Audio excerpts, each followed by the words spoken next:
Imagine you're walking through a grocery store. You pass a cereal, turn the corner, and you see someone on the ground. You go over and tap their arm, but there's no response. Someone else, having already noticed, rushes over and sprays something they call naloxone into the unconscious person's nose. In 2 to 3 minutes, they wake up. What you've just witnessed is an opioid overdose, and the responder saved their life. Right now, around the world, we're in the middle of an opioid crisis, and who's being affected by that? Well, in a word, it's everyone. It could be your parents, your grandparents prescribed an opioid for chronic pain. It could be your friend seeking some kind of relief for an injury on the job. But not everyone is being affected equally. For example, First Nations people, low-income people are significantly more likely to experience opioid-related harm.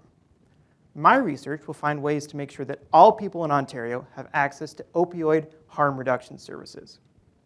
And that's a big deal. To put it in perspective, deaths from opioid use are so high that in some areas, life expectancy has plateaued or dropped in ways not seen since the Great Depression or both world wars.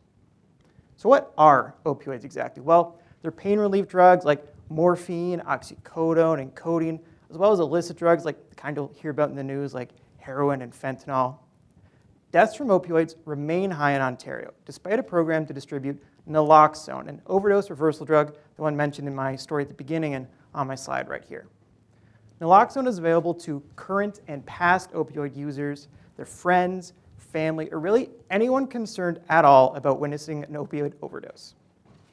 So what can be done to improve these programs? Well, my research will look at what promotes, what enhances equitable access, as well as to figure out to identify what barriers to access exist as well. I'll be doing this by investigating the lived experiences of the people in these programs. Those are the service providers, the people giving out naloxone, and most importantly, the program users, the people receiving naloxone kits. How better to understand something than to talk to the people who live in it day in and day out?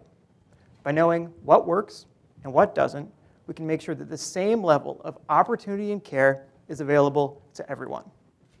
We're all in this together. Thank you.